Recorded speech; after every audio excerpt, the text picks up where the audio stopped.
In 1969, Neil Armstrong became the first person ever to walk on the moon, marking the moment with his famous quote, "That's one small step for man, one giant leap for mankind." But did it ever cross your mind what fueled him to be the first to leave footprints on the moon? Well, I can tell you, it wasn't just the Saturn V rocket propelling him, it was the food he had right before making history.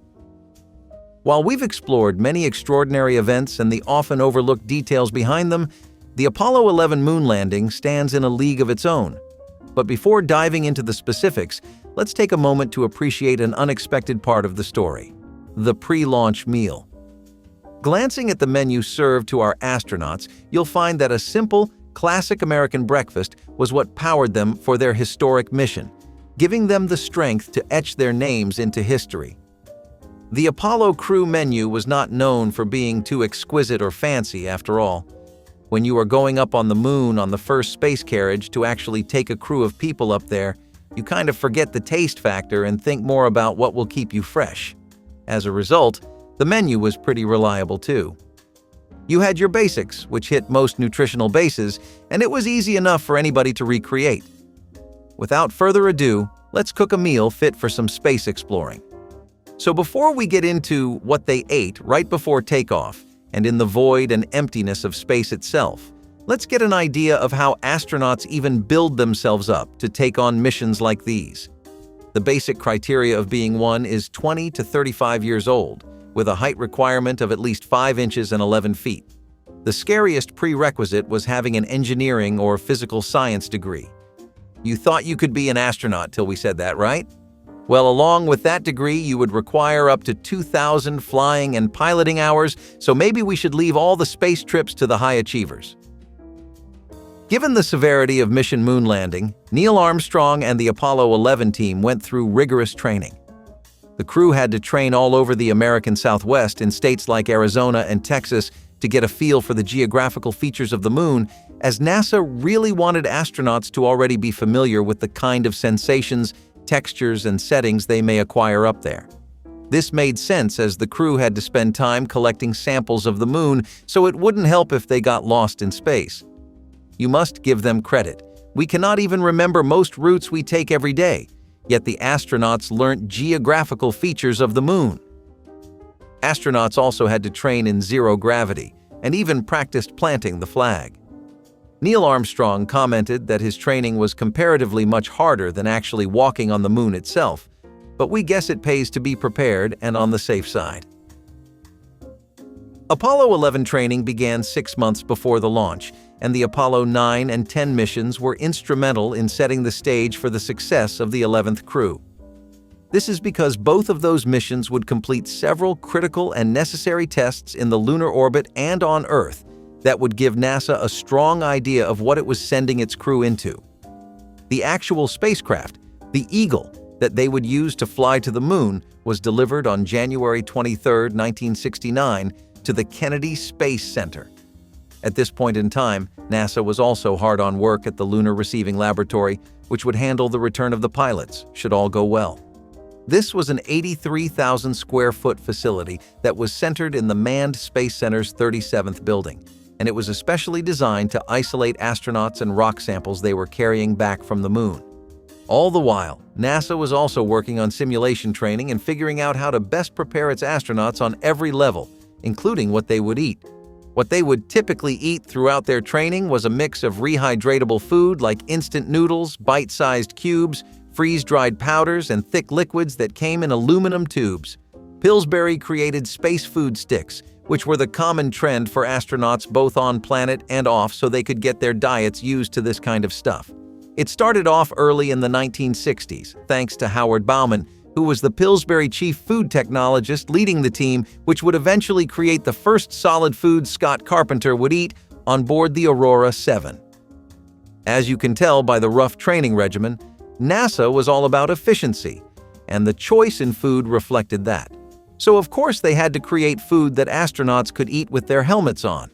In what sounds like a child's dream come to life, NASA would ask Pillsbury to make food that astronauts could eat with their helmets on. Essentially, it was just rod-shaped food sticks that would nestle inside the helmet for easy snacking. When Neil Armstrong and Buzz Aldrin went on the Eagle spacecraft on July 20th, they were carrying these iconic snacks with them. The usual breakfast for astronauts in the Apollo crew was the same on all days, and launch day was not really an exception. They had orange juice, which makes sense since they definitely need the excess vitamins. They had tenderloin steak, and protein keeps you going for quite a while. The rest was just scrambled eggs, toast, and coffee.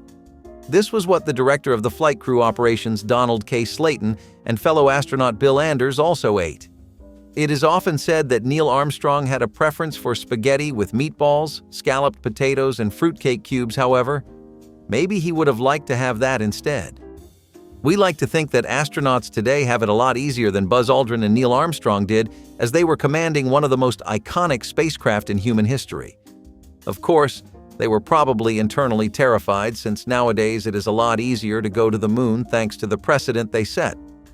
They were the ones crossing into uncharted territory, though, so the pressure was real.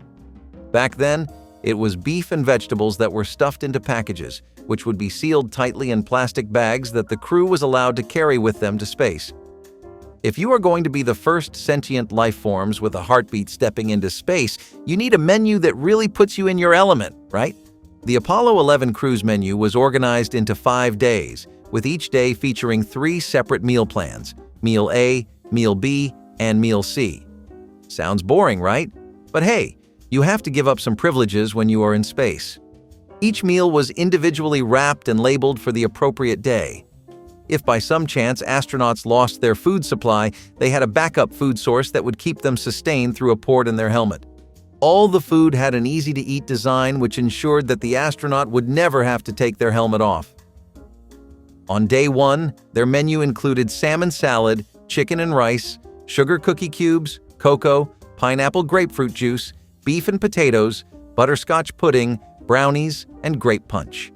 That covers Meal B and C, which we like to think is still a pretty okay assembly of food as far as being out in space goes. Again, a man can only dream of having a Michelin star dish in space. Considering it was 1969 and technology was not at its peak, NASA did a pretty good job at giving them food variety. For day 2, the menu was a bit more reserved. They had sausage patties instead of beef and potatoes, and a fruit cocktail to start things off. The rest was the same, with the addition of cinnamon toasted bread cubes for flavor and variety. That took care of Meal A. For Meals B and C, they had Frankfurter sausages, applesauce, likely a personal request from Armstrong, who was known to enjoy it, along with chocolate pudding and orange grapefruit juice. The meals consisted of easy-to-eat foods designed to replenish their electrolytes and maintain hydration. For Meal C, again, we think Neil probably rigged this one since it is all his favorite foods packaged into one space lunchbox. You have spaghetti with meat sauce, pork and scalloped potatoes, pineapple fruitcake, and grape punch. You might be surprised to learn that astronauts have such finely tuned meal plans. If you're fascinated by space facts, be sure to subscribe for more. The rest of the meal plan kind of revolved around these same culinary concepts. You had your meats like bacon cut into squares, with sweets and fruits pressed into bite-sized cubes like apricot cereal. There were grape and orange juices involved in every iteration of the meal plan. There was also a steady supply of sugary foods, so their blood sugar would not encounter any issues, and they even had shrimp cocktails at one point. It's unclear if some of these items were included solely for taste, but anything that keeps astronauts motivated and ready for their mission is worth it. Dr. Malcolm Smith, NASA's chief of food and nutrition, mentioned in the 1969 edition of Nutrition Today magazine that the astronauts genuinely enjoyed their meals, so NASA was clearly doing something right. In that situation, we imagine the nerves could be so strong that a person may lose their appetite, even if they were trained to keep calm and cool the whole time. Buzz Aldrin also recalled that the shrimp cocktail was particularly noteworthy because each of the shrimp had been carefully selected so they could fit into the tiny food packet and so that they were soft enough that Aldrin and company could squeeze them out of the packet with ease. So now that we have a decent idea of what they actually took up with them and ate before their excursion to the great beyond that is space, making it does it seem so intimidating. You may have been expecting a tailor-made special custom meal fit only for astronauts, the secret of which only NASA's chefs would have in a vault somewhere. But it is actually quite simple. Most of our viewers have probably spent their entire lives making dishes like this, since it is just steak, eggs, and some orange juice at the end of the day. As far as the steak and scalloped potatoes go, you barely need 45 minutes for preparation and around 15 to 20 for actually cooking the meal. But it will definitely get you feeling like you can take on anything. Whether that is a crippling fear of heights, stopping you from roller coasters, let alone rockets, or a nagging fear of dark, expansive spaces, pun intended. A comforting cut of meat and a generous serving of potatoes will rev anyone up for the day ahead, astronauts being no exception. For the potatoes, you really do not need to be doing too much.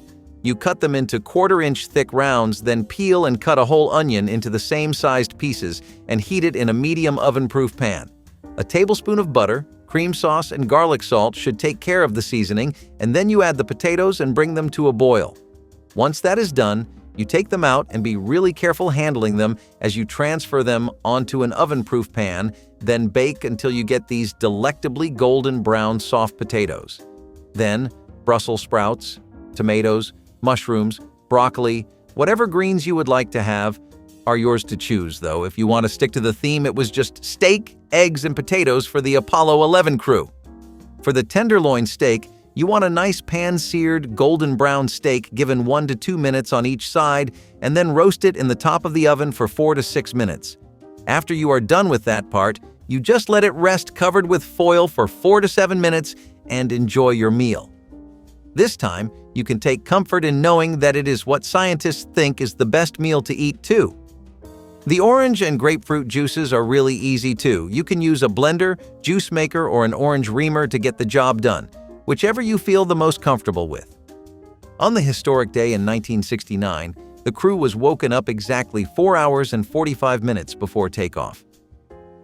NASA scheduled the launch for 9:32 a.m. Eastern Daylight Time. The crew had breakfast an hour and a half before launch, followed by their physical examinations, during which they were described as being in prime physical shape for the mission. What could you really eat that would not make your stomach turn with anxiety?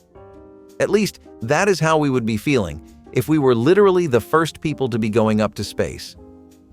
The crew would sit down for breakfast at this time, and after breakfast was said and done, the crew would go on to get ready to don their spacesuits and prepare for some intercelestial body travel.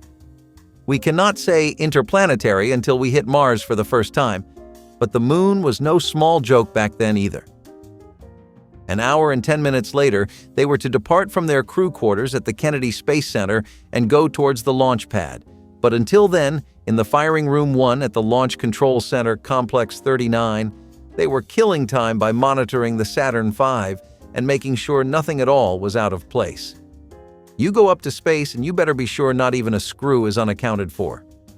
A close-out crew was sent to Saturn V in the meantime as well to make some preparations for the crew to board it, and the crew remembered how the weather was also particularly favorable that day. Of course, they had contingencies in place, but it seemed like luck was on their side for the moment.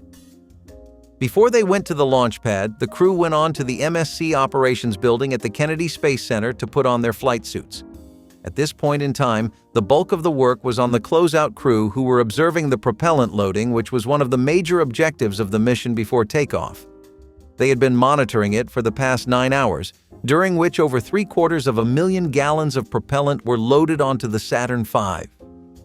NASA had planned for a liftoff at 9:32 in the morning, but there was one small technical issue that alarmed the entire team. There was a leak in the valve as the astronauts were making their way to the launch pad in the transfer van, and this was a leak in a system meant for replenishing liquid hydrogen during the third stage. Luckily, there were still a good 2.5 hours left to take off, during which the crew boarded the craft and took their proper positions. Fred Hayes, the fourth astronaut, lent a helping hand to the team of technicians that were working on the valve leak, and it was taken care of before they had to depart. Exactly 3 minutes and 7 seconds before launch, the master computer began supervising several procedures to ensure a proper takeoff. Astronauts were feeling confident and excitable, with Armstrong noting that it had been a real smooth countdown up until the 50-second mark and after as well. 32 minutes past the hour, they officially had to lift off, and the crew of the Apollo 11 had become the first people to land themselves on the moon and take steps on it. Buzz Aldrin, actually commemorated the event by participating in some Christian communion right as they were about to land. And we cannot blame him. A moment like that would make anyone feel closer to God, whether out of pride or self-preservation. So, with over 70 freeze-dried dishes, each color-coded for a specific astronaut, and a host of instruction manuals on what to do, how to eat, how to prepare the food, and how to handle themselves. The crew successfully returned to Earth on July 24th in the North Pacific Ocean after being received by the USS Hornet. Sounds like a success story unlike any other in the world. You might have not realized how much work went into ensuring that the people who took the first steps on our moon were well-fed and healthy. It was an incredibly huge collection of people from the kitchen staff to the engineers that ensured the Apollo 11 crew enjoyed a successful and tasty trip from Earth to Moon and back. The impact of the moon landing is not something that needs any introduction, as it is easily one of the most talked about events in the history of humanity. However, what many people don't often realize is that these astronauts were still regular individuals who found comfort in small things like their favorite food, whether it was applesauce or beef hash, packed in a plastic bag. Don't we all love our snacks? With that, we end our nostalgic recount of what Neil Armstrong and his fellow astronauts ate before they made history. What would you eat if you were aiming to reach space? Let us know in the comments.